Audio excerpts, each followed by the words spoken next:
Nosso Lar, Francisco Cândido Xavier, pelo Espírito André Luiz. Quando o servidor está pronto, o serviço aparece. Ministro Genésio, capítulo 26. Novo amigo. Os prefácios, em geral, apresentam autores, exaltando-lhes o mérito e comentando-lhes a personalidade. Aqui, porém, a situação é diferente. Embalde, os companheiros encarnados procurariam o médico André Luiz nos catálogos da convenção. Por vezes, o anonimato é filho do legítimo entendimento e do verdadeiro amor.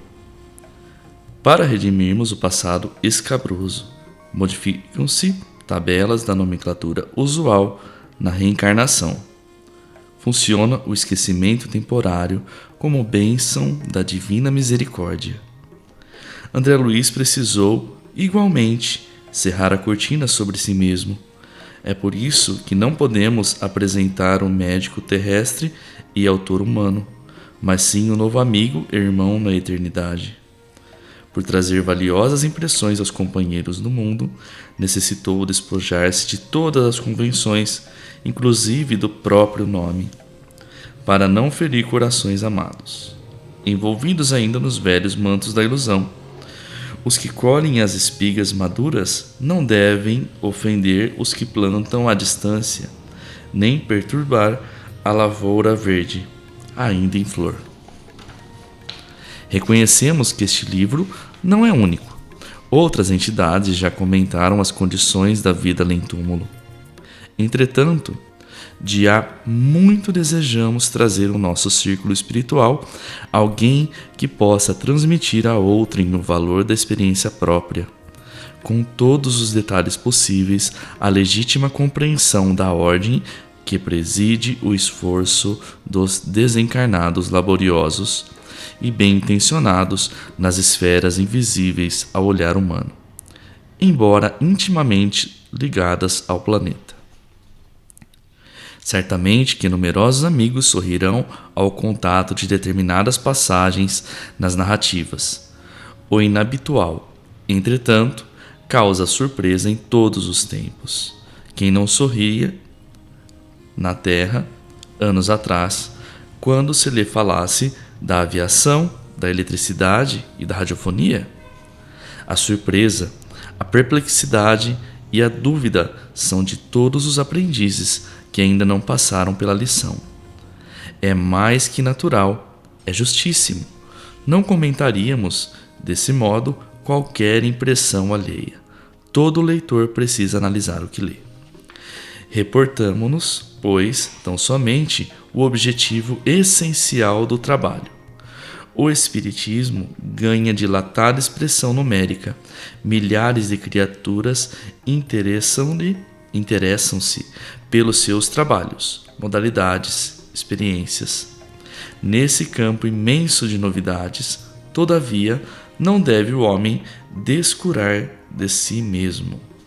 Não basta investigar fenômenos, aderir verbalmente, melhorar a estatística, doutrinar consciências alheias, fazer proselitismo e conquistar favores da opinião.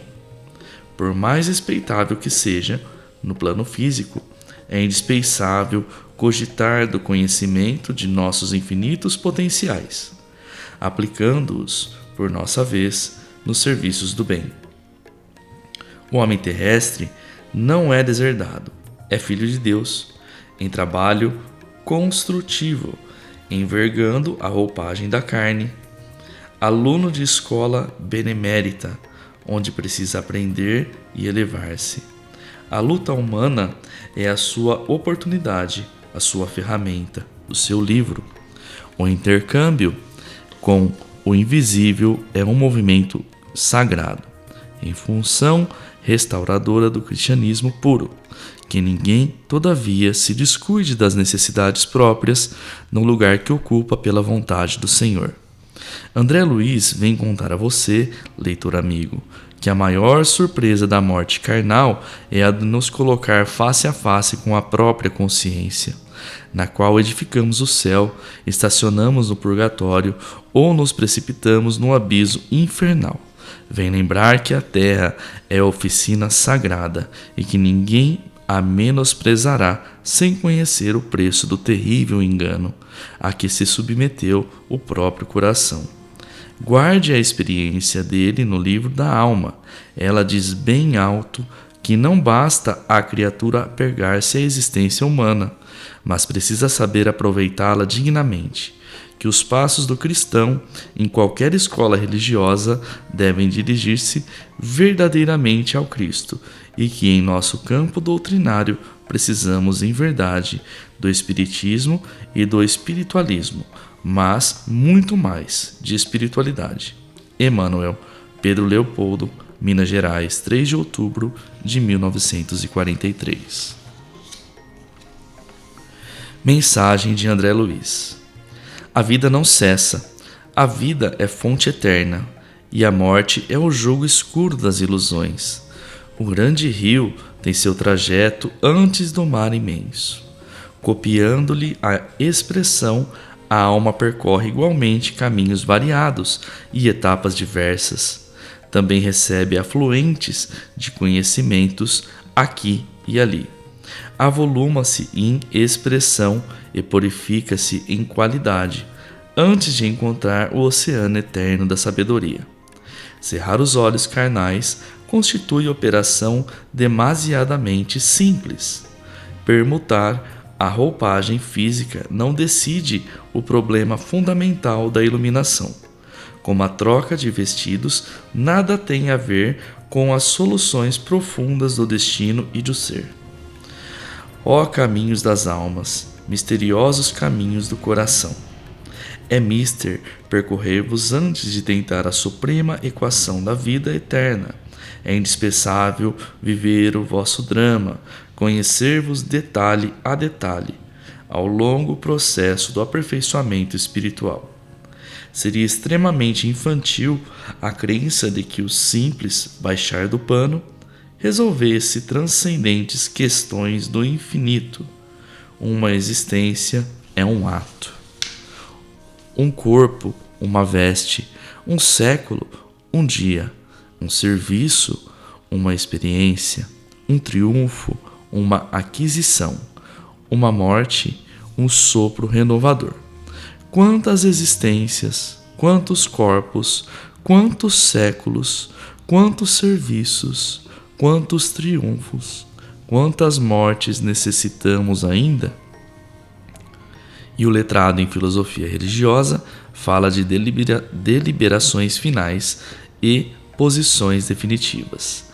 Ai, por toda parte, os cultos em doutrina e os analfabetos do espírito. É preciso muito esforço do homem para ingressar na Academia do Evangelho do Cristo. Ingresso que se verifica quase sempre de estranha maneira. Ele só na companhia do Mestre, efetuando o curso difícil, recebendo lições em cátedras visíveis e ouvindo vastas dissertações sem palavras articuladas. Muito longa, portanto, nossa jornada laboriosa. Nosso esforço pobre quer traduzir apenas uma ideia dessa verdade fundamental. Grato, pois, meus amigos, manifestamo-nos junto a vós outros no anonimato que obedece à caridade fraternal. A existência humana apresenta grande maioria de vasos frágeis, que não podem conter ainda toda a verdade. Aliás, não nos interessaria agora senão a experiência profunda com os seus valores coletivos. Não atormentaremos alguém com a ideia da eternidade. Que os vasos se fortaleçam em primeiro lugar. Forneceremos somente algumas ligeiras notícias ao espírito sequioso dos nossos irmãos na senda da realização espiritual, em que compreendem conosco que o espírito sopra onde quer. E agora, amigos, que meus agradecimentos se calem no papel, recolhendo-se ao grande silêncio da simpatia e da gratidão. A atração e reconhecimento, amor e júbilo moram na alma.